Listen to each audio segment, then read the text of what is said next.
not by words, not by conception,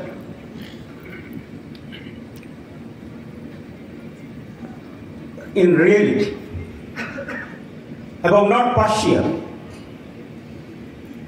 in full, তখনই আমরা বলবো we are independent। যে পরিবর্তনটি এসেছে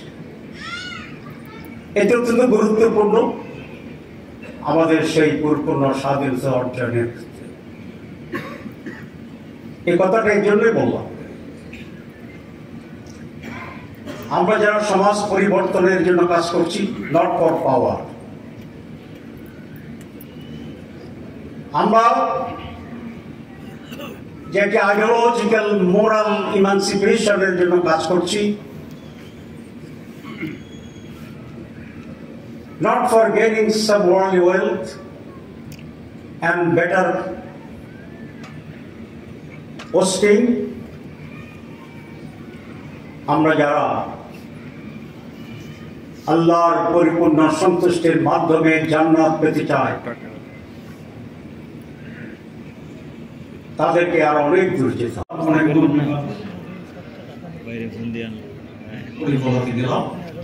খুব আগ্রহের সাথে আমাকে বসতে বললেন, বসলাম, চা দিতে বললেন, কথা হচ্ছিল। আদর্শিক আলোচনায় আমাদের কাছের লোকের আমাকে আগে এইবার যাবো না মনে, তখন আমাকে বলে বেদি নিয়ে কি করবে, তারপর বেদি নিয়ে কি করবো, কিছু করবো না। যে পর্দা করবে করবে, যে মুখ ঢাকবে ঢাকবে, যে পড়া রাখবে পড়া রাখবে, যে পর্দা করবে না করবে না। আমি আমরা কোনো কিছু ইম্পোজ করবো, চাপিয়ে দেবো। তো উনি বলে যে আপনার কথা শুনে তো আমি বিস্মিত হয়েছি। আমি যা বলবে বলছে আমরা এই মুহূর্তে একটা ওয়েলফেয়ার স্টেট করব। কি বলছি? একটা কল্যাণধর্মী রাষ্ট্র পরিচালনা করবো, রাষ্ট্র বানাবো। উনি বললেন তাহলে তো কোনো অসুবিধা নেই। তাহলে কোনো অসুবিধা নেই, অসুবিধা তো আপনারা আমাদের সঙ্গে ধারণা না রেখে ভুল ধারণা করে আমাদের বিরোধিতা করে, তাহলে আমি আপনাদের সমর্থন।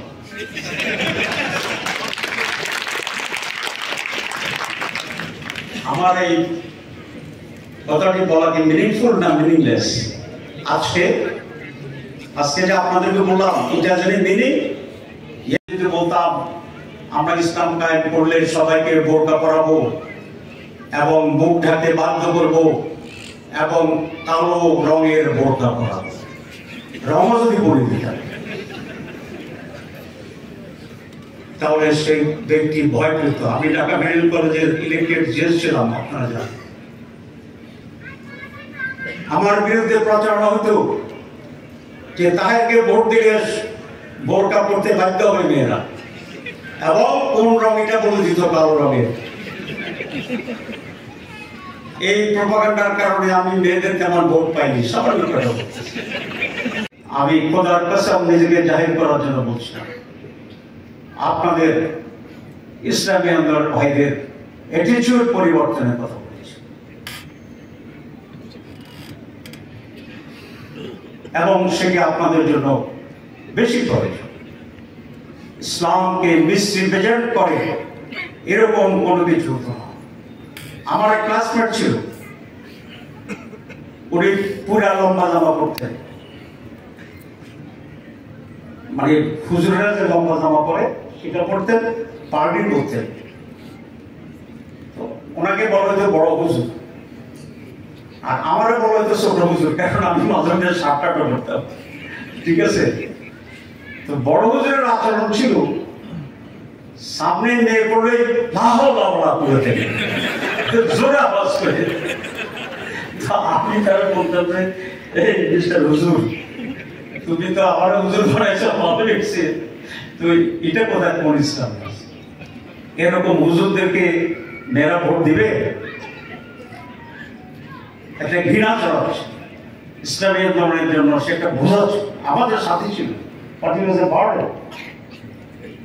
He was a burden. যদি আমার ক্ষমতা থাকতো আমি শুধু লাহলা পড়ার জন্য তার সাথে শিপ ক্যান্সেল করতাম।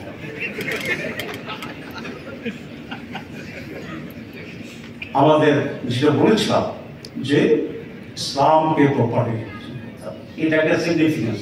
Second significance